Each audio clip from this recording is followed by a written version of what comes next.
have a driving guarantee. Well, good evening, friends and neighbors. Pardon me while I put away my Twitter, because we're live tweeting tonight under the hashtag firebrand. I'm told that there's an independent recording artist who just came out with an album that's also tweeting with firebrand, so let's help her out with some publicity tonight. Confuse some of her fans. My name is Zachary Boss. I know many of you in the room, some I don't. I hope to get to know you. Sam, just met. Nice to see you finally in person. I am the state director for American Atheists. I've served in that role for Massachusetts for about a decade. It's been pretty easy. We don't have Miss Ellery Shemp. Good evening, Ellery. Ellery likes to say we don't have a lot of dragons to slay in Massachusetts. More's the pity. When I started it, I had a real passion. I really wanted to help atheists carve out a safe space in their civic community, and I found that in Massachusetts, it's not always obvious where the fires are to put out. So it's been a lot of backdoor fundraising and lobbying and sort of quieter activities. So that's why on a night like tonight, when we have a reason to get together in person and meet with someone who is so well known to many of us, who has something so provocative and essential to say, I'm like, that's why I like to do this job. I'm also, at present, the co-chair of the Secular Coalition for Massachusetts. I've been a longtime advisor here at Boston University for the student group, the Humanists of Boston University. And it's on their behalf tonight that I would like to welcome you first. They are actually the organizational hosts of the evening. So I just wanted to say hello. If you have any questions about American Atheist activity in Massachusetts, feel free to see me during the talk, after the talk. The tables on either side of the auditorium, you'll find index cards. If you have a question that you'd like to put to President Silverman, what you do is write it on that card. And you'll give it over, not to me, please, not me, don't involve me. Raise your hands if you're an HBU. Give it to one of those nice people. The HBU students, their leaders will be actually reading the questions off to Dave after his talk, so make sure your question goes to them. And without further ado, I'll give the evening over to the HBU staff.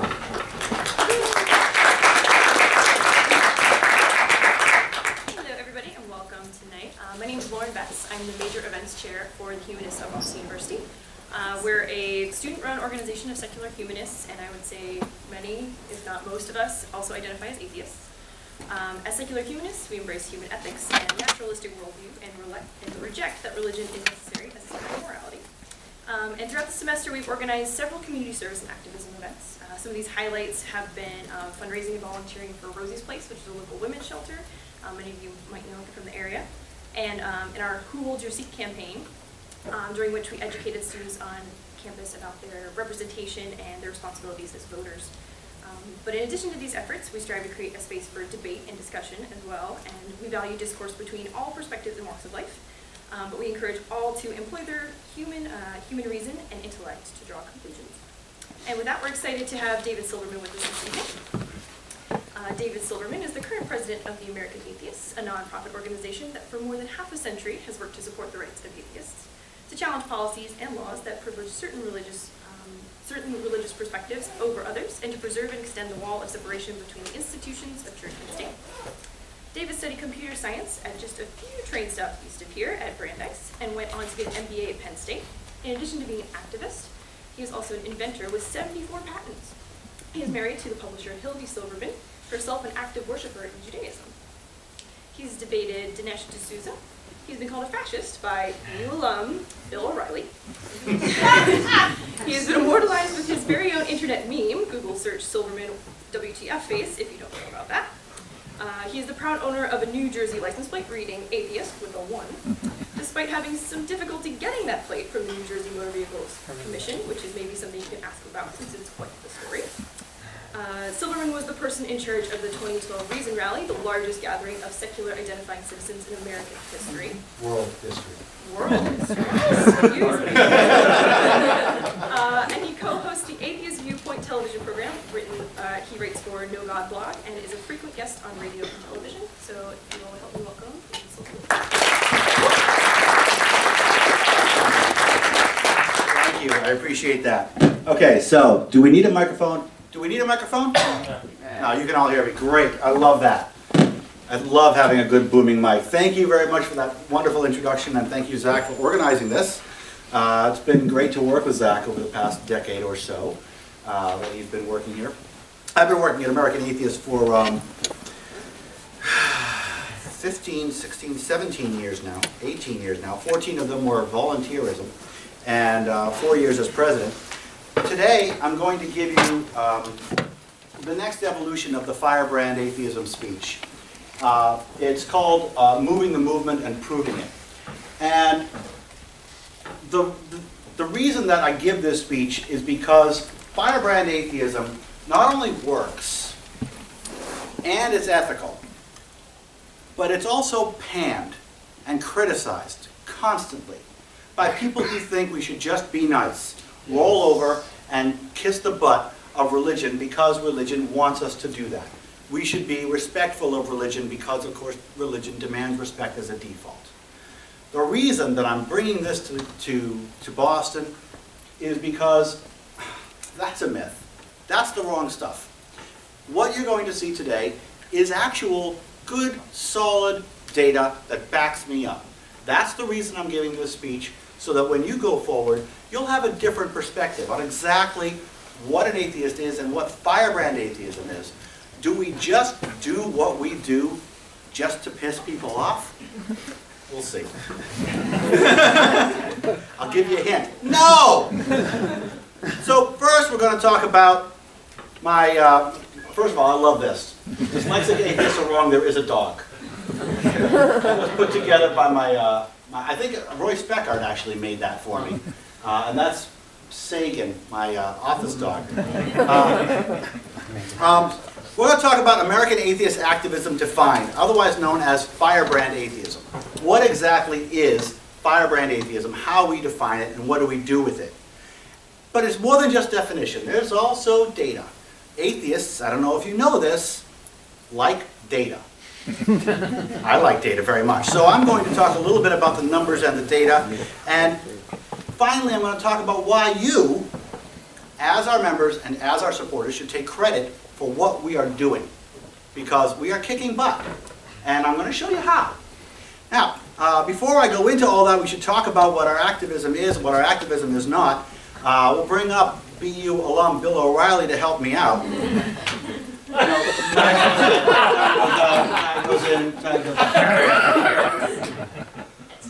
So, a little while ago, before I became president of American Atheists, Dr. Phil Plait gave a famous speech at TAM entitled, "Nobody? Don't be a dick." And in that speech he gave this thing. He said, how many of you became a skeptic because someone got in your face screaming, called you an idiot, brain damaged, and a retard? Now he's gone on to say that he was not talking about me when he made that statement. However, every time somebody talks about this speech, the eyes drift to me. All the time. So, talk about that. Bill O'Reilly again called me insane, said I was a fascist, pushing atheism on the rest of us. Ken Ham says I rant and I rave and I call names. And while I will admit to a little bit of ranting and a little bit of raving only, for the most part we don't do any of that. That's not what any of this is about. Firebrand atheism is important. By the way, yes, I do represent that as a picture of the Prophet Muhammad of Islam. Number one, and I'll get back to that in a second. Firebrand atheism all works off of one piece. Tell the truth. Tell the truth as often as possible. Tell the truth. Religion is a lie. All of it. That's the truth. We don't have to be admonished for saying the truth. Religion is a lie. All of it. Gods are false. All of them. And respect is earned, and religion hasn't earned any. Belief does not warrant respect. These are simple truths. And this is the very basis for everything that we do. Tell the truth. All of it. As often as possible. Now the next point builds off of that. Don't feign respect for the unrespectable. If you say you respect religion, when you don't respect religion, you are not telling the truth. You are lying. Don't do that. See point 1. Tell the truth. And the next part of that is about privilege. Don't accept inequality as acceptable even if it is the norm. Because is privilege acceptable? Is inequality acceptable? No. If you say it is, you're feigning respect for the unrespectable and lying. Because everybody in this room knows that equality is mandatory and inequality is not acceptable under any circumstances. Now, if someone tells you that they're offended by the truth, that's their problem.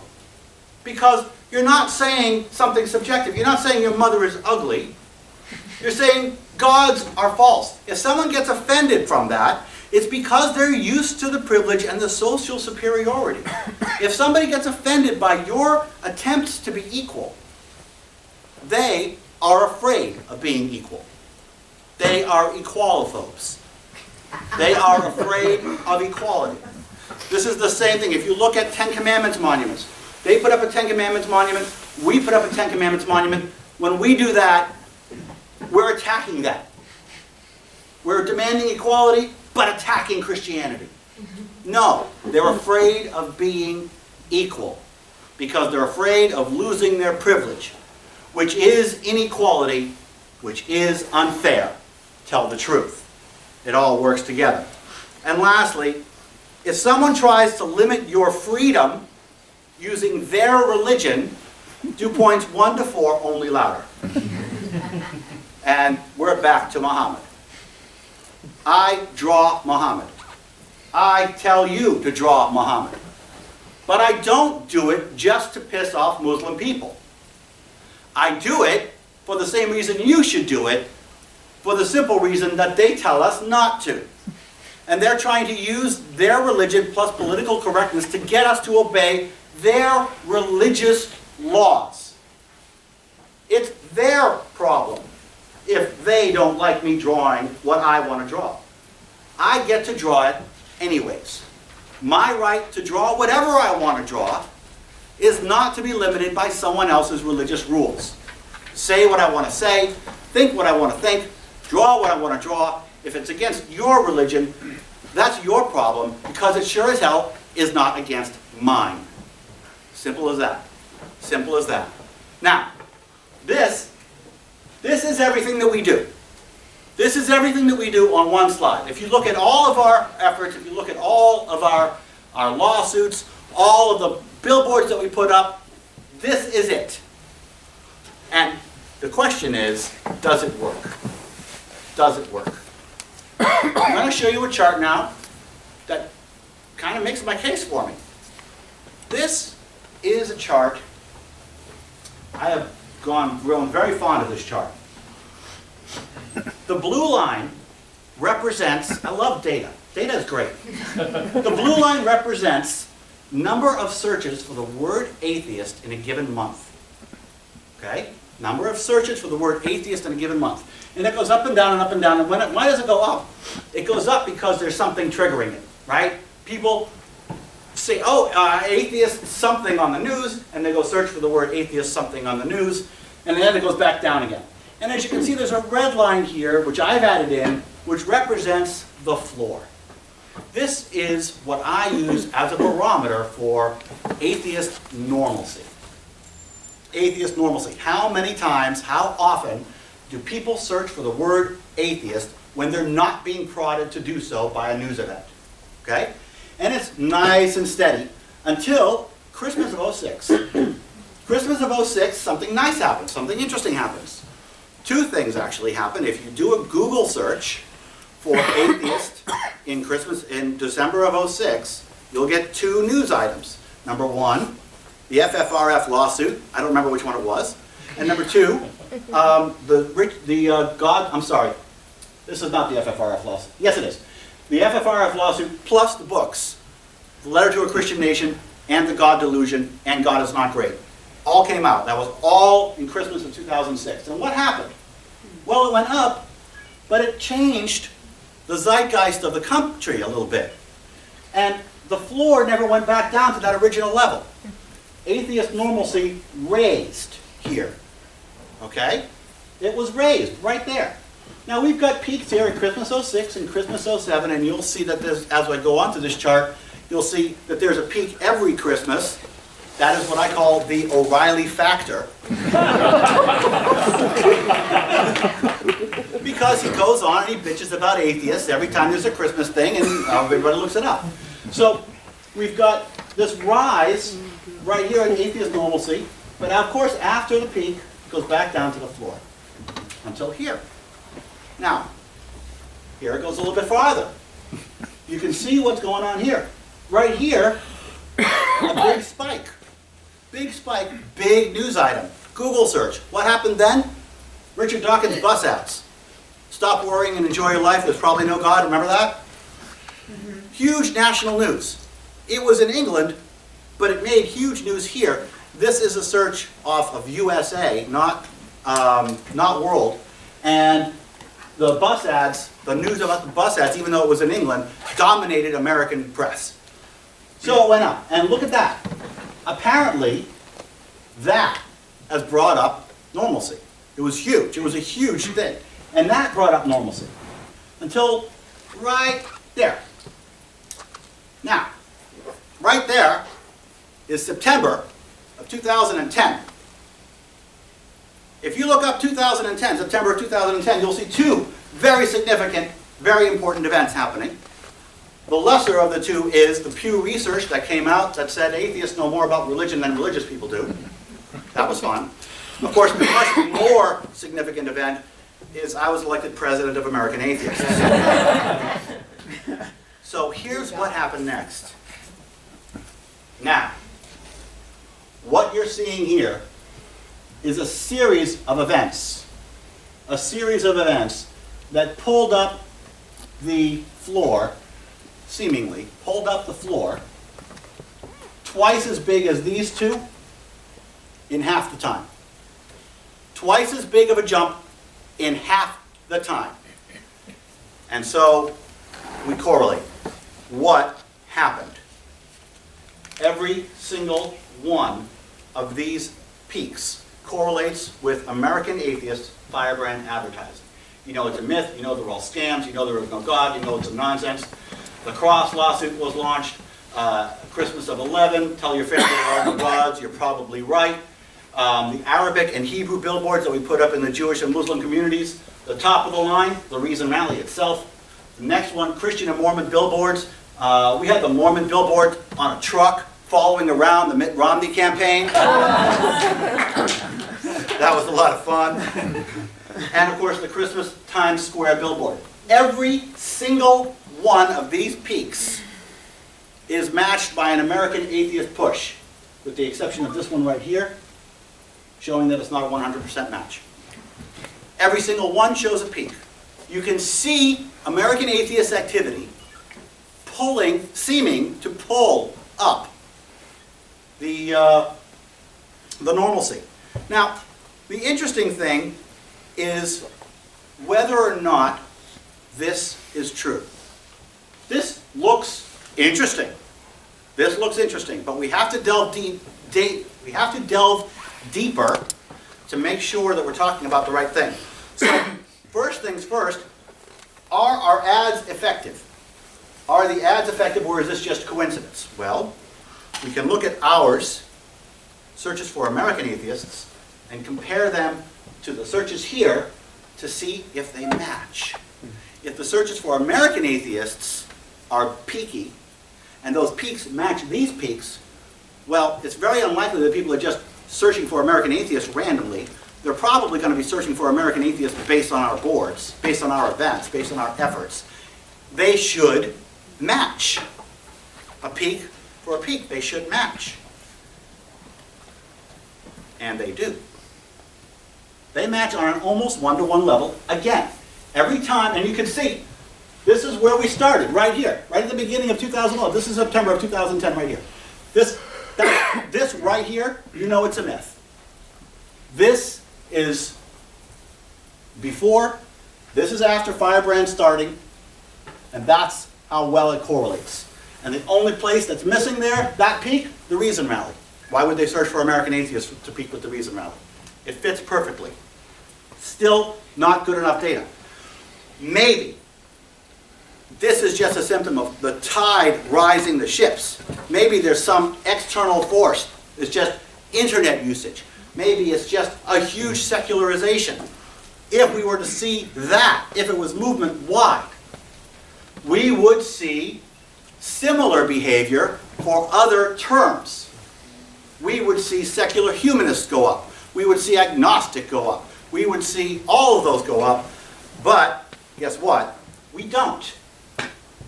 What we see is humanist, secular, agnostic, and skeptic going right on along a straight path. We have one big push here for agnostic. That was when President Obama said he was agnostic on campaign finance reform. Nothing to do with us, so it didn't change normalcy at all. So, and when you look at humanists, I know that the humanists are bringing me in here, but guess what? This is important to see, because humanists have put a lot of time and effort and money into advertising the humanist name, and it has fallen flat on its face. Humanism is the red line is the humanist line. Nobody is looking. Nobody is searching. They're only searching for atheists. They're only searching for atheists. The other labels are searched less frequently and are unchanged or declined. Only atheist is growing. So whatever affected atheist has only affected atheist. Anything broader would have affected all labels. So what we have is our ads that are affecting the searches on a real-time basis, but not affecting other searches, and we've lined them up with American atheist searches so that we know that whatever is affecting American atheist searches seems to also be affecting atheist searches, which kind of makes sense. You'll like this because a lot of what I'm saying makes sense. Here's the good stuff. Atheists calling themselves atheists. This is good. This is important because, yes, of course we know secular humanists and agnostics and all those secular people, they're all atheists, okay? So what we're talking about is atheists who call themselves atheists as opposed to somebody else, as opposed to Christian, Jew, or whatever. When you've got two lines here, one for atheist, one for agnostic. And as you can see, there's a place right here where that slope increases, where people are calling themselves atheists more and more, and then much more, substantially more. A nice, solid, clear uptick. Well, what does that mean? If we take the blue line of atheist searches and we superimpose it on this slide, we get that. We get an increase in the floor at the same time as there's an increase in people calling themselves atheists. And at the same time as there's an increase in people calling themselves agnostic. So use of atheist correlates with hardline atheist advertising, and use of agnostic also correlates with atheist advertising. Interesting, because atheists didn't go up in usage. Nobody's searching for the word agnostic, rather. Nobody's searching for the word agnostic. They're searching for the word atheist, but more people are calling themselves agnostic, which means it's a stepping stone term. Clearly, it's a stepping stone term. But what it also means is that there seems to be a correlation, and it makes sense, between people looking up the word atheist and calling themselves atheist. Seems to be a correlation. Makes sense that there would be. Now, is all of this proof positive? No. No, it's not proof positive. Those of you who know statistics know that's not proof positive. Correlation does not equal causation, but when all of your searches match up with searches for atheist, and only atheist rises as a seeming result of your plan, of your usage, and all of that coordinates with people calling themselves atheist and agnostic on an increasing level, this is not correlation. It's not causation. But it is a lot of correlation. This is a lot of correlation. Okay? And if we are, and this is important, if everything we're doing is 100% right, this is exactly what we would expect to see. This is exactly what we're supposed to see. We're advertising atheism. People are getting interested. They're looking up the word. They're calling themselves atheists more often. It makes sense. And these numbers that I'm showing you gives a quantifiability to that. The data supports that American atheists is directly and dramatically impacting the movement. Directly and dramatically impacting the movement. American atheist ads, interviews, and other activism directly correlate not only to spikes in publicity for American atheists, but into the rise of the general use of the word atheist. General use of the word atheist correlates to people calling themselves atheists. General use of the word atheist also correlates to people calling themselves agnostics. And this all correlates to a decrease in bigotry. This all correlates to a decrease in bigotry. The Gallup poll shows that more than 50% would vote for an atheist for the first time ever. Yeah, there's a lot of spin around those polls, but it's all progress. A lot of people still hate us, but we are making serious progress. And anybody who's watching TV or listening to the politicians knows that we are making a serious difference and that the bigotry against us is definitely waning. And it all passes the smell test. In fact, like I said, this has been the plan. This is the idea. Now, the push is this. Back to our lines. These are the people who call themselves atheists and call themselves agnostic. These red lines represent where these points would have been if not for that uptick. If we can say, if we can say that that uptick, which correlates to our work pretty strongly, is a direct result of American atheists, then we can say that American atheists now have brought into the fray, into the American population, 942,000 additional self-described atheists and 1.25 million additional self-described agnostics. Since 2010 or something? Since 2010. In other words, if not for our work, these lines would have been down here. And because of our work, there's 2.25 million people that are on our side outwardly. Now, a lot of times I get asked, what do I get for membership? What are my membership benefits? Do I get discounts? Do I get discounts. I ask people to make donations to American Atheists, and I don't like to use the word donation. It is a donation, and it is a membership. But what are you doing when you put money into American Atheists? What are you doing? What are you getting out of it? This is what you're getting out of it. You are not donating to American Atheists. You are buying activism. You are buying the activism of an extremely efficient and extremely effective nonprofit organization designed to be that way. We got 5 employees. 5. That's it. And a whole bunch of really fantastic volunteers, Zach. Fantastic, good-looking volunteers. Fantastic, good-looking volunteers. That may not be true. That may be truth. This is something that I want you all to internalize. Because here's a quick psychic flash. I'm going to ask you for money today. And when I do, I want you to think of this chart. When I ask you for your membership, I want you to think of this chart. And I want you to remember that you are buying activism with your money. That's why I'm going to come back next year and ask you for more money. Right? Because membership isn't a one-time thing. It's an ongoing thing. Support isn't a one-time thing. It's an ongoing thing. And what I wanted you to get from this chart is that it's an ongoing thing that yields serious, tangible, quantifiable results on the country as a whole. And we're 5 employees. There's no better place for your membership dollar or your contribution dollar. There is no more effective place for you to put your money. All right, enough of that for now. So, I want to talk a little bit about how firebrand atheism helps the rest of the movement. Okay? We've seen that it helps atheism, but does it help the softies? Does it help the accommodationists, the nice guys, or however else they wish to describe themselves? Let's just call it right. The wrong people. Sorry. Not really.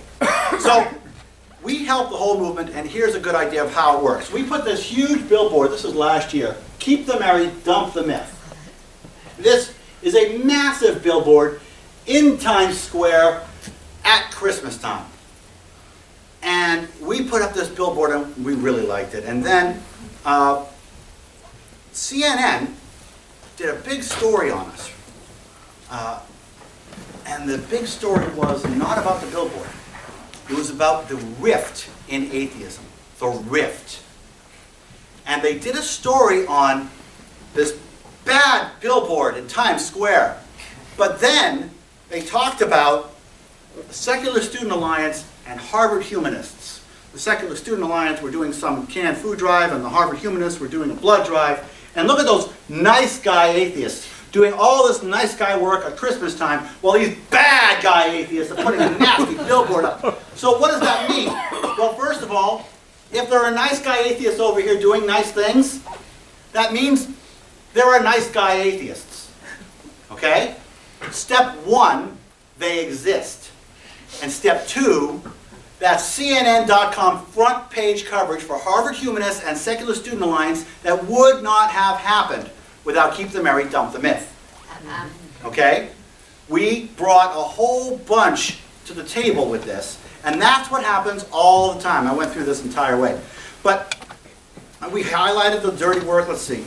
I already talked about all this. But doesn't it also harm? What? Too bad? Back? Just one back. I don't know if I can. That one? Yeah. There you go. All right. So while I've got this up, I like this phrase, the diplomats are the beneficiaries of the firebrands. That's how that works, okay? The diplomats benefit from the firebrands. So when we're doing our firebrand stuff, while those guys are complaining about it, they're at the same time benefiting from it. But that doesn't mean they shouldn't be complaining about it, right? Because they can't benefit from it if they're not complaining about it. They have to say, oh, we're not like them, in order to benefit from not being like us. It's all part of the plan. Now, does that all make sense? It does. That all makes sense, right? Okay, so doesn't it also harm? Don't we bring a lot of harm to the movement by telling the truth? No, we do not harm anyone by telling the truth. I had a friend who saw your billboard and decided to go back in the closet. That's a lie. That's a lie. I don't believe it for a second. If your friend is real and they were looking for an excuse to go back into the closet. Nobody comes out from the clutches of religion, sees a billboard and says, I like religion better than that billboard, so I'm going to rededicate my life to Jesus. That's not real. It's a story that I get all the time, and I don't believe a word of it. We make us all look bad. No, folks. We look worse when we look like pushovers. We look worse when we let them be pushovers. Theists will like us better if we coddle them. Now, folks, I'm losing my voice at the big point of the speech. If there is anything you take from this presentation, I want you to take this next thing with you. Because the theists will like us better if we coddle them. But theists liking us is not the objective. Equality is the objective. If the theists love us because we acquiesce to inequality, we as a movement fail. They can love us. They would love us if we just caved. But we would fail as a movement. If they hate us because we demand equality and achieve it, we succeed. We are not here to make friends because our adversaries are not interested in being our friends. We have seen this over and over. They are interested in being superior to us being second-class citizens. We have seen it over and over for centuries. For centuries. And it's about time that we demand our equality, take our equality, and if they doesn't like it, it's too bad for them. You sound like a religion when you push your agenda so hard. Folks, politicians push their agenda. The ACLU, People for the American Way, the teachers' unions, they all push their agenda. The NRA pushes their agenda. Right to Die pushes their agenda. Just because religion does it doesn't mean they own it. We push our agenda too. If they were the only ones pushing their agenda, they would be the ones winning, because we would be rolling over on our side. So no, we're not making ourselves look bad, we're not making ourselves look weak, and we are not acquiescing to inequality when we demand the truth be told, and when we demand our rightful place. This is how we make ourselves get respect. This is how we earn our respect. This is how we take our place at the table. So, the summary. Firebrand atheism helps drive the movement. It de-demonizes the A word, right? It takes away the demonization of the A word. It brings the conversation to the table. It increases visibility far beyond the nice guy approach. Far beyond the nice guy approach. Oh, I get so often, well, you should put up a billboard like this organization. They put up a billboard that said, "Smile, there is no God." Wow, that's great. Very nice billboard. Did it make any news? Did it get any press? Why have I not seen this billboard before? Oh, it was up. I never heard about it. Why is that? Because it's not newsworthy enough, so it didn't get any play, so you wasted your money.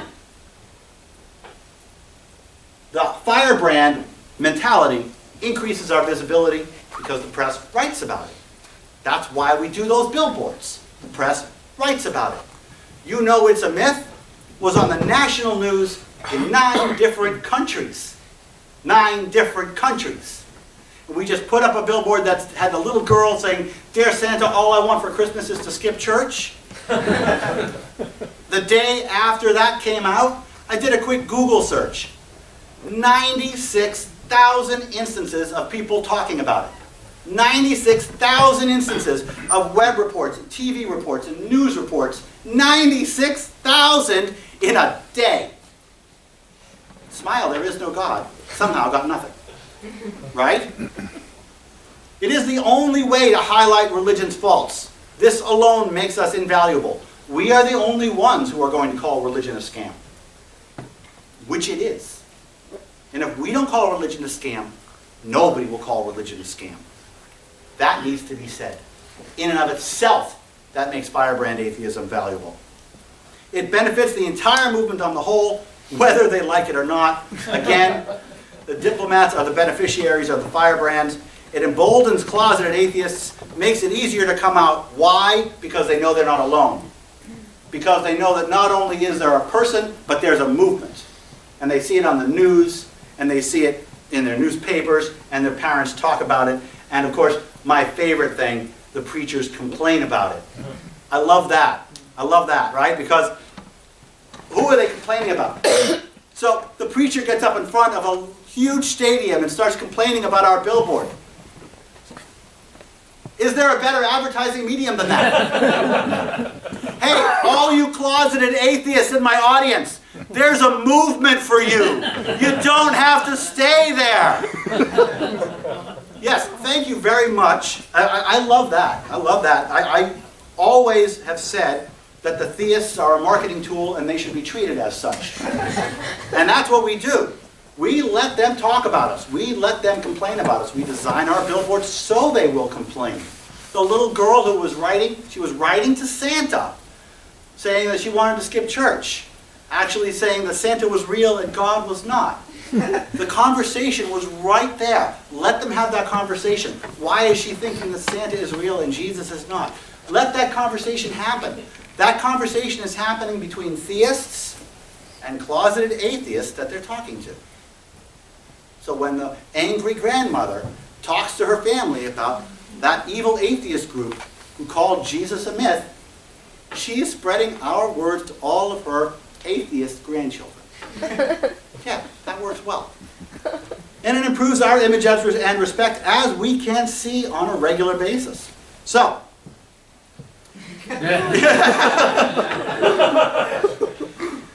I I have seen so many people say, you know, I disagree, my way is so much better, my way is so much better, my way is so much better. You should just be nicer, it's better. You should just be more pleasant, it's better, it's better, it's better. Absolutely, positively, nobody.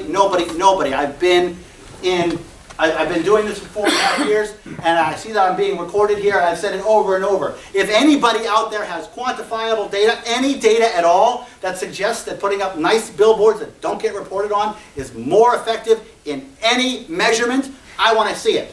I haven't seen any of it. It's all speculative. Oh, they just don't like us. Well, that's because we have been told to be nice to religion. We are victims of that brainwashing. We are victims of that indoctrination, that religion deserves some sort of respect. We are here too. We were exposed to that. And so when somebody throws crap at religion, there's a defense mechanism. You shouldn't do that. Yes, we should. That's my point, because that's telling the truth. So, this is your success. Bill says so. This is your success because this is your American Atheists. And I mean that, okay? We are doing this all for you. We are winning because your support, but because without your support, our activism stops dead. Okay? There's just no way around it. Without support of our members and our donors, our activism ends. You are buying activism when you donate. If people don't buy the activism, they don't get activism.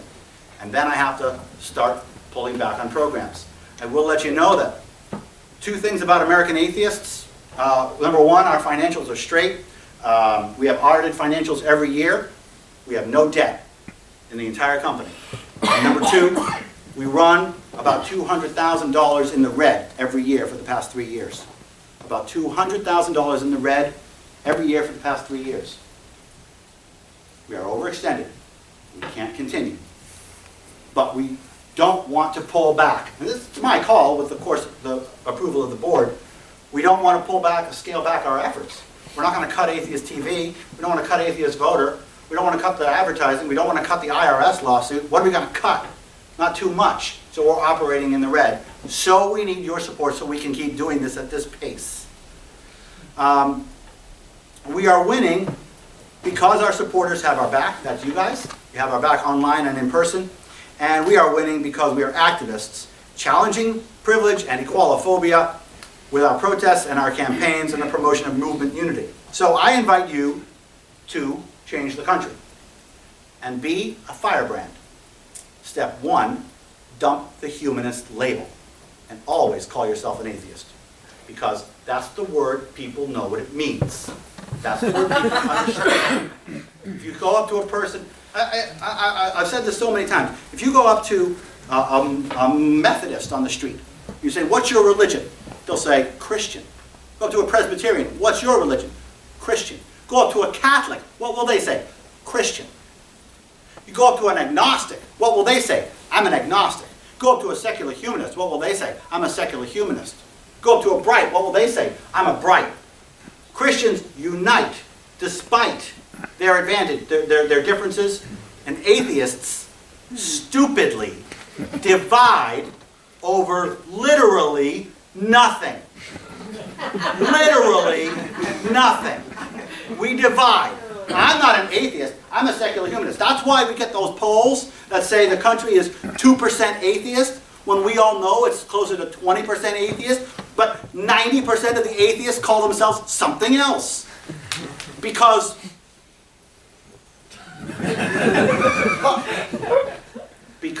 they've been indoctrinated by religion into thinking that atheist is a bad word. That's the same indoctrination they've faced. Don't be an atheist. Whatever you do, don't be an atheist. You can be any kind of Christian you want, but don't be an atheist. I'm not an atheist. I'm a secular humanistic rationalist. No, you're an atheist. Use the word. Always use the word. That's how you tell the truth. Come out to the world loudly and proudly as soon as you can. I realize that some of you are students, and I realize that some of those students can't come out loudly and proudly yet. So stay in the closet if you can. But if you're able to come out, do it. Bite the bullet, come out. I'm so confident that you'll feel better once you do, and that you will meet so many other atheists. So many other atheists. Because It's Boston. There's a lot of atheists here. Yeah, it's a good place. Thank you, Zach. Openly compare gods to other myths and invite challenges to your analogies. Tell me exactly why Zeus is different from Jesus, and why exactly is Santa Claus not the same as Jesus. After all, he sees you when you're sleeping, he knows when you're awake, he knows when you've been bad or good, so be good for goodness sake. Quick, who am I talking about? Right. Bash religion at will, but don't bash people. Bash religion at will. Don't bash people. Religious people aren't stupid. So many times. I get somebody coming up to me and saying, I got this friend, and he's a surgeon, and he's so smart, but he believes in the man in the sky. Why is he so stupid? He's not stupid. They're indoctrinated. They're brainwashed. They are victims. And we have a humanistic obligation to help them from it. Yes, we do.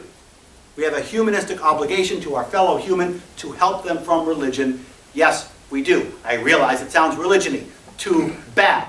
It's still our ethical position, it's still our ethical mandate to help people free themselves of a scam. If you see, I remember my mother, she used to give her money to a psychic reader. She was not rich, and she gave money to psychics. And I would get right in her face. Why are you wasting your money? What the hell are you doing? Yeah, I swear a lot. You know why people from New Jersey swear so much? Because fuck you. But anyway, look, if we have no ethical problem with getting in someone's face when they're the victim of a scam for psychics, or tarot cards, or crystals, or homeopathy, why do we have this aversion to getting in their face when they're victims of the biggest scam in world history? Right. Why? Because religion tells us not to. That's part of the scam. And that's why we have to do it.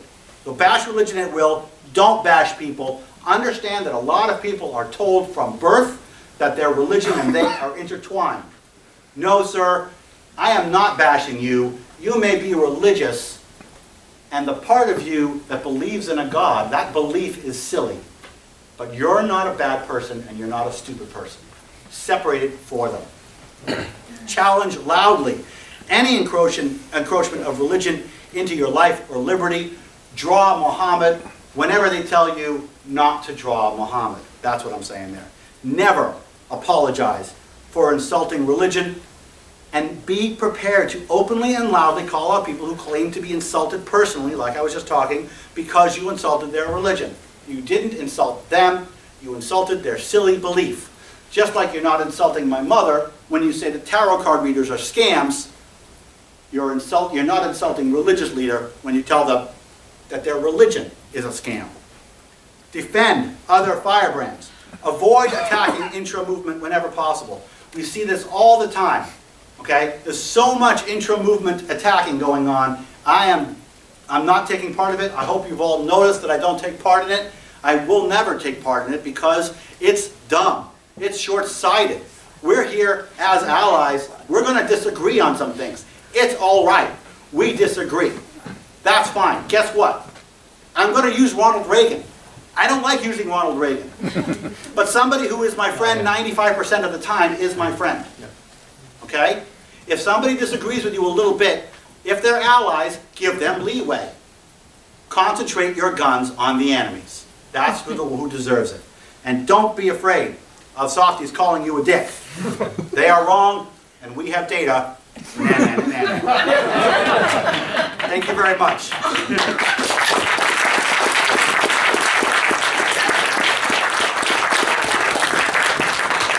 So before we go on, I guess we're going to take questions soon. Over there is two things I want to attract your attention to. Actually, I'm going to attract your attention to a few things.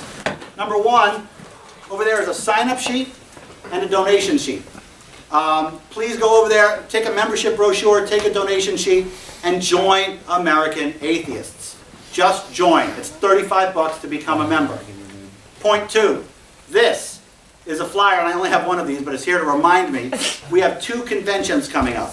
The National Convention of American Atheists is the largest and best atheist event of the year in the country.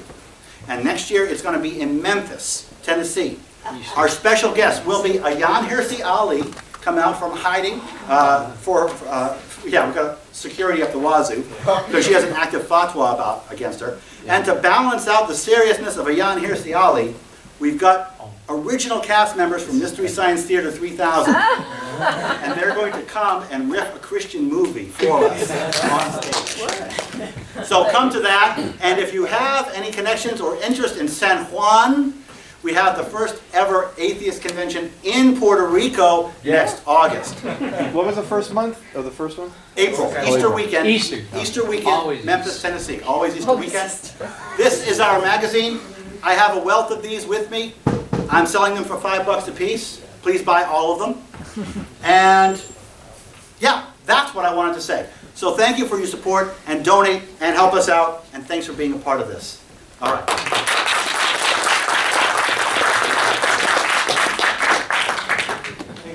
Thank you. So hi, my name is Patrick. I'm the president of the Humanists of Boston University. Thank you so much for coming. If you have any questions, we'll be passing around cards like these with pens. And if you have a question, you can write it down. We'll be most systemic and save most time. And pass it to anyone who's under the age of 25. I'm sure they're with us. We really should be the atheists of Boston University. You know that, right? We're many things, yeah. And we'll happy to take your questions. Does anybody just want to raise hands? Write them down, there's a lot. Patrick? Yes. Maybe I should just take hands. Yes. I suggest. Yeah, okay, sure. It's a small group. Okay, yeah. That's Okay, so I'm going to take hands. Remember, I'll take questions, please, not speeches.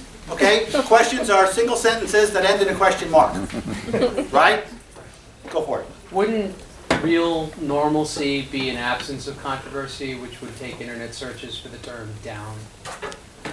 Like hamburgers aren't controversial, so we don't see tons. I think that's a good point, but I think before we have to get there, we have to get it into the psyche.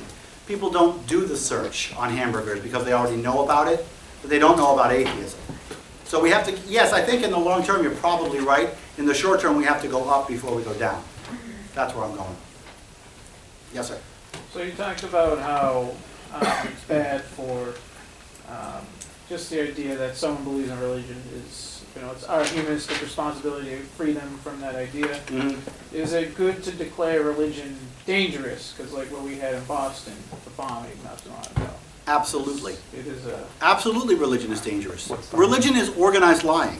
Okay, that's what it is. I'm talking about harming us with violence. Yes. On top of that. It's organized lying that creates outgroups. That's what religion does. It's organized lying that creates outgroups. Whenever there's an outgroup created, it is dangerous. We are an American society. We should be one society. So yeah, I do think religion is dangerous. I think religion is all bad, and I think all religion needs to die right now. There's a... I'm sorry. Sorry, your question's over. Your question is over. My question relates to the use of the term humanists, especially at universities. Yeah. And here's my specific question. I've been told that to be a chaplain at a university, you need to be a humanist who's gone to divinity school. Mm-hmm. What would be your response to that? Okay, so chaplains are a thing. Chaplains are a uniquely religious thing, and I don't think they should be. Really, it's just a place, a way for religion to infiltrate itself into a secular environment. That's what chaplains do. I think chaplains, I support humanist chaplains, okay? I openly support humanist chaplains. My good friend Jason Torpy is championing humanist chaplains in the military, and I think they're a good thing. Do I think they should be atheist chaplains? Yes, absolutely, I do. But I think going for humanist chaplains is the way to get it there. I think it's a means to an end. I think it's a necessary evil to call themselves humanists rather than atheists. I think the big picture is always atheist normalcy. And if the chaplaincy has to, if the Harvard humanists and the military atheists and free thinkers have to resort to calling themselves humanists in order to take away the special privilege that religion and only religion has to have these chaplains, that end is better than the means. That end outweighs the means, outweighs the necessary bad of calling themselves atheists. And so does that include divinity school? I don't think so. I mean, really, what is divinity school? Divinity school's a waste of time. I mean, Well, the point they said, because the chaplain has to know how to assess the anguish, and the religious chaplains perform mental health counseling. Yeah. Which the atheists would not take. that they should take secular training. A religious chaplain will have some mental health training, but mostly it's learning about their religion, okay? That's what they learn about, okay? Certainly, no chaplain, I don't want to say no chaplain, but certainly on average, chaplains are not going to be better equipped to handle psychological situations than a trained psychologist or a trained secular social worker. I think they should all have secular training with minimum levels of training that should be made, that should be verified. I don't know if anybody's competency as a chaplain, as a religious chaplain is trained. Let me restate that. I don't know if anyone's competency in social work is checked, is verified. I think they just say, oh, you went to this divinity school, you're qualified. You got your grade, you're qualified, you know this. I think they should all have secular training. But I think your question goes back to what would the atheists do? And I think the atheists should train their chaplains, the humanists should train their chaplains to be fantastic chaplains, maybe even better chaplains than the ones who aren't going to do that at all. That's where I'm going. I guess starting with the United States, but eventually the rest of the world, do you see an end in sight where humans are totally free of religion, or do you think it's something that's always going to stick around even a little bit? Totally free of religion is a big word. I think very strongly, with a lot of confidence, that within your lifetime, you will see a completely different America, a much more secular America, where atheism is normal. Normal as Judaism or Christianity. You will see that in your lifetime. Whether or not we can actually free the world of religion from start to finish, I don't know if that's ever going to happen, because we don't have that kind of control. There's so much power in lying to people. There's so much power in the ability to get people to say, hey, I know you're poor, give me your money anyways. Because that way, if you do that, you'll go to heaven after you die. It's such an attractive story. I don't know if it'll ever die. I don't think it'll die in either of our lifetimes. But that's not what I'm trying to do. What I'm trying to do, we should be trying to do as a movement, is normalize atheism so we don't have infringements on the separation of church and state, so we are equal in American society. That's what I'm going for. Thank you. Yeah. Yeah, my name's Ann. Hi, Ann. I'm retired from UMass Boston. I try to be as public an atheist as I could all the time. You know, it's an important piece for my life. Thank you. And it's important to do this. I struggle with a piece of the logic that's built in our movement, which is, what do you do about the tensions with culture versus religion?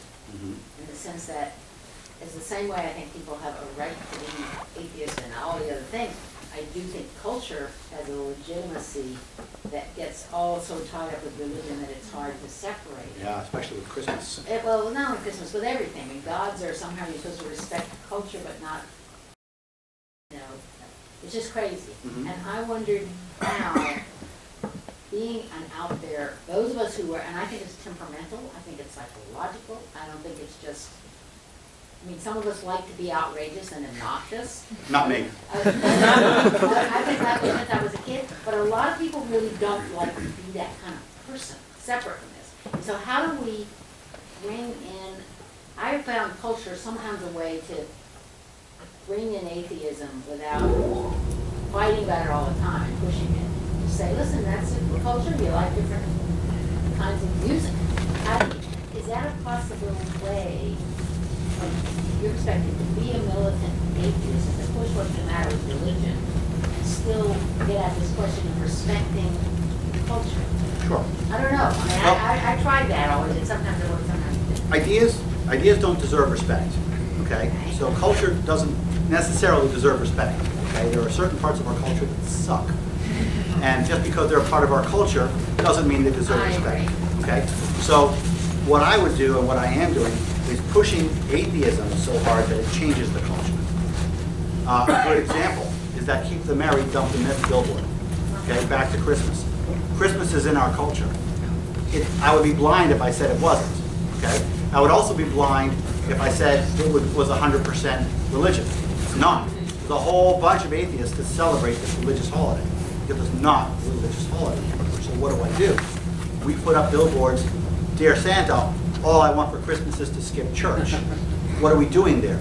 We're attacking the religion and not the culture, separating the two from each other, moving what's called the Overton window so that people can actually see Christmas separate from Jesus, as it should be. That's where I'm pushing it. I don't, and of course, the immediate reaction is, the Grinch Silverman wants to cancel Christmas because of that very thing, okay? Because Christmas is so enshrined that if you attack any part of it, they must think that you're attacking all of it. We have to be very careful not to do that. But yeah, I think we would be cutting off our noses by our face if we attacked all of Christmas or all of anything that was cultural just because it had a religious Blowing up piece. statue that's got a lot of history to it just because it's representing a stupid religious. If it's got history, that's one thing. If it doesn't have history, we get equality. Yeah. Okay? You got a statue of somebody that's religious that's 200 years old? Okay. Some group says, oh, look at that, got a statue over there that's historic. I want to put a new one over here. Guess what? We get to put a new one over there too. I agree. Okay. Well, look, how are your efforts to get big money from philanthropy to invest in atheism, non-religious? It's difficult. What is the Gates Foundation? The Gates Foundation won't touch us. Richard Branson won't touch us. It's a slow process. We've got a few famous atheists that are willing to help us out a little bit. We've got Penn Jillette, we've got Paul Provenza, we've got Bill Maher. We do not have the Gateses, we do not have the Afflecks, we do not have a whole bunch, we don't have the Bransons, we don't have a lot of the people that could really change this country. I mean, if we could get, if I had 1/100th of PETA's budget, I could change the country. Really, I could change the country. Funny, because they don't seem to be. Saying, maybe they could learn something. Not saying too much about that, but yeah, if I had $10 million, $50 million, yeah, we would see a change right away. And yeah, we have to get there. And it's a slow process. And if you know anybody, let me know. An anonymous question right now. How do I be a firebrand as an individual as opposed to just as part of an organization? Oh, well, like I said, it goes right back to that earlier stage. Always call yourself an atheist. Always call yourself an atheist. And I can't stress that enough, folks, because if you call yourself a humanist, let's say you go up to somebody who doesn't know much. Most people don't know much, okay?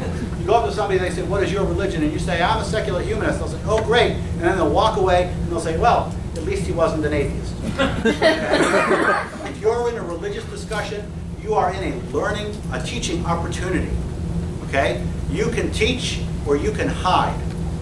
And if you teach, you improve, you grow, and you give them, the people you're speaking to, the opportunity to impress you by being more tolerant than you expect.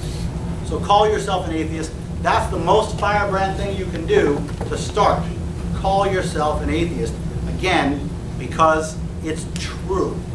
If you don't have an active belief in a God, you're an atheist. If you're on the fence, you don't have an active belief in a God, so you're an atheist. If you think that the world is beautiful and wonderful and we can never know everything, you don't have an active belief in a God, so you're an atheist. Okay? If you think we should all get together in one great big hug and just love each other for the sake of humanity, but you don't have an active belief in a God, you're an atheist. If your parents were Jewish, but you don't believe in the Jewish God, you're an atheist. So start there, okay? Start there, and yeah, wear it on your sleeve. I don't think I have any shirts with me, but when I travel, I always travel wearing an atheist shirt, not a humanist shirt. Nobody knows what a humanist is. Nice shirt. I like it. I like it, but I wouldn't wear that shirt in public, not because I'm embarrassed by it, but because it's not in your face nearly enough. okay? People can read that shirt, walk by, and not even know what you're thinking. That's why I don't like that shirt. I don't wear shirts like that. I wear shirts that say, this is what an atheist looks like, okay? You cannot walk by me and not know who I am. And I have been doing that since I started in activism in 1996. I have been doing it all the time since I started in activism in 1996. Every time I travel, every time I fly, and that's a lot, I wear a Billboard atheist shirt. And it used to be that I would get nasty comment after nasty comment after nasty comment, and then one nice comment that would really pump me up. And then I would go on from nasty to nasty to nasty. And folks, I'm going to tell you this straight up. It has been years since I've gotten a nasty comment on my shirt. It has been years since anybody has said anything bad to me in any airport, in the Deep South, in the West, in the East. Everywhere I travel, I wear a shirt like that, and it has been years since anybody has said anything bad. And every time I fly, I get positive comments. Every time I fly. The TSA agents, they're all atheists. So what am I doing? I am de-demonizing the word as I walk down the hall. As I walk down the hall, I'm being a firebrand. As I say I'm an atheist, I'm being a firebrand. In fact, if you're going to take away, if the person who wants this letter, who wrote this question, asks me two things, call yourself an atheist and wear an atheist shirt. That's it, you're done. That's firebrand atheism. Just call yourself an atheist, wear an atheist shirt, and you're done. Yes, handsome gentleman in the back. Thank you. I wanted to see if I could disprove something that you said. Yeah. You said you're not giving discounts.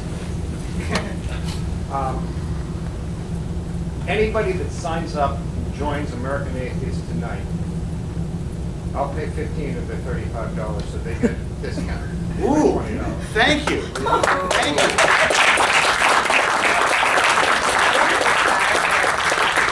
So that means membership for everybody here is $20. It's $20 instead of $35. Thank you, sir. Yes. First of all, is this shirt? I frankly love that shirt. I frankly love that shirt. Stand up and show that shirt, okay? Because I think the vast majority of people would see that. I love that. It's not as good as atheist, but darn, that's clever. Yes, sir. So you mentioned that the diplomats need the firebrands. Would you say the same in reverse as well, that the firebrands also need diplomats? Or do you think that everyone in the movement should be firebrands? Or do you think everyone should be a little bit of both as the situation needs? I love that question. I love that question. Thank you. No, the firebrands definitely need the diplomats. Okay? Okay. Because we're not all the same. But it's more than that. It's more than us not all being the same. People are going to come to this movement, and they're going to come with all sorts of preconceived notions, and with all sorts of intentions. They have to have a place to land. Okay? So if somebody comes from religion, and they're very soft and they're very indoctrinated into being respectful to religion, but they're atheists, I don't want them to come to American Atheists and say, all right, well, these guys are not respectful to religion. I want to be respectful to religion. Therefore, I'm going to not join the movement. They have to have a place to go. And we have to have a group of people to make it look good. Okay? Well, yeah, it's a piece of the part. You know, you can't have a bad cop without a good cop. And that works. So, yes, the firebrands need the diplomats just as much as the diplomats need the firebrands. What I don't think needs to happen is the cross-fighting, that nagging that we get from each other. That we don't need. The only exception to that rule is when there is a need for market differentiation. There has to be some sort of back and forth so that the nice guys can say, oh, you know, those American Atheists, they're good folks, but they're too hard. There has to be that. There has to be a distance. But beyond that, there does not need to be any infighting. There does not need to be any wars, and I won't take part in anything like that. Yes? I got another question. Show me your shirt again. Someone told me once that they thought that religion is the root of all evil, and I said, no, I think it's actually faith. I think it's greed. I think it's greed. I think religion is a fantastic tool of the greedy. I think religion is at or near the root of evil. I don't think it is the root of evil. I think what is the root of evil is the greed for money and power. And people who want the money and power use religion, use people's fear of dying to control them. So I wouldn't say that religion is the cause of evil, but it is a very, very big tool of evil. One last question. So, you know how there's this fear of dying amongst the religious? What Yeah. if American atheists ever take the position, we want to eliminate death, so people aren't afraid of it. So we're going to invest in, like, somewhere near Cambridge, right? So Yeah. over at MIT, Yeah. they're developing technologies that are just mind-blowing with what they're going to be able to do soon enough. Please let me die.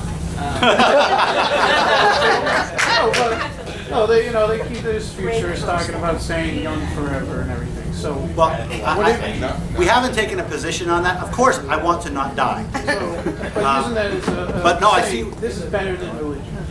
You're certainly going on the right track. You're going on the right path because the reason that religion lives is because we all want to live.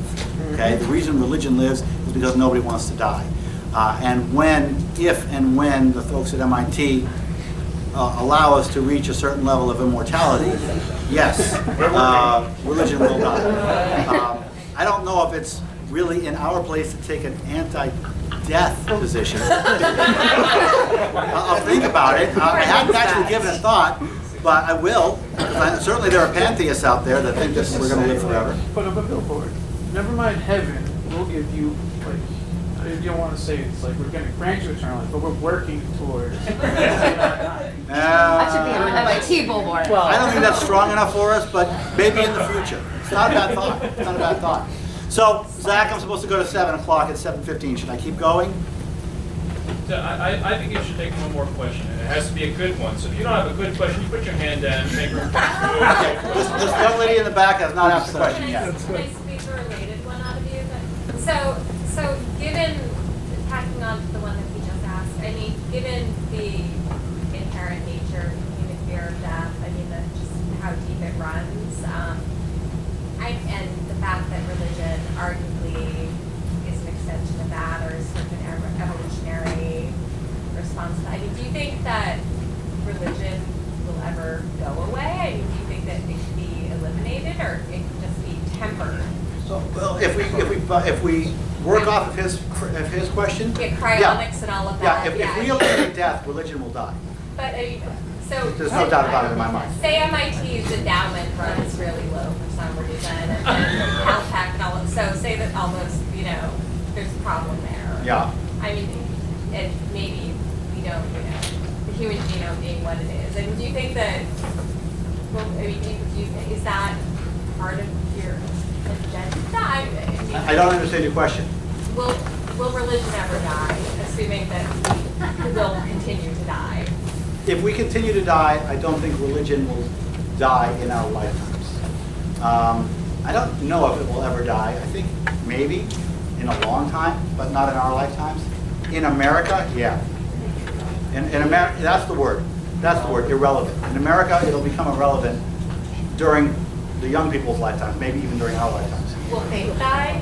What? Will faith die, or just religion? It'll all die. You think so? Yeah, because that's all based on fear of death. All of it. It's based on fear of death. People are still trickable. So, okay, go for it. You go ahead. Yeah, so a lot of like going off of your question again. Okay. A lot of like modern science that we're going to be using for like the theoretical like immortality, which I'm not advocating for. It derives from epistemological frameworks that were developed in like the 13th century by like Christian like philosophers. So like shouldn't we like remodel like the scientific like the way we approach science to like finally get rid of religion as like a pervasive element of society? If you do that, you'll cut funding for science immediately. No, remember, they still have the power in politics. If you start gearing science toward the elimination of religion, you're going to have a whole lot of less New enemies. funding. Yeah, you're going to make new enemies. So no, I don't think you should do that. Let it go. And you know what, it's not a guarantee. I mean, if we were sure that was going to happen, that would be fine. That would be one thing, but we're not. And immortality is a great dream. Until I see it, I'm not banking on it. You had a question too. Not really related. Well, okay, so I grew up in Eastern religion. I grew up in Hindu. So in our religion, death wasn't really what we feared. So how would you approach maybe something like Eastern religions in terms of? Well, you do fear death, okay? There is a fear of death, and Hinduism has the reincarnation. That's how you deal with death. There is an afterlife in Hinduism. And It's not emphasized much. it's there, though. And I understand that advanced Hinduism can be actually atheistic and more philosophical than religious. I get that. But when you're talking about theism, you're talking about reincarnation, you're talking about an afterlife of some sort. And that's all based off of the fear of death. That's what holds the less educated, the less drawn to it. I get, like I said, the most highest level of Hinduism is atheistic. I know that, I get that. But for the masses who actually believe in the theism, it's all based on fear of death. Ellery Shem.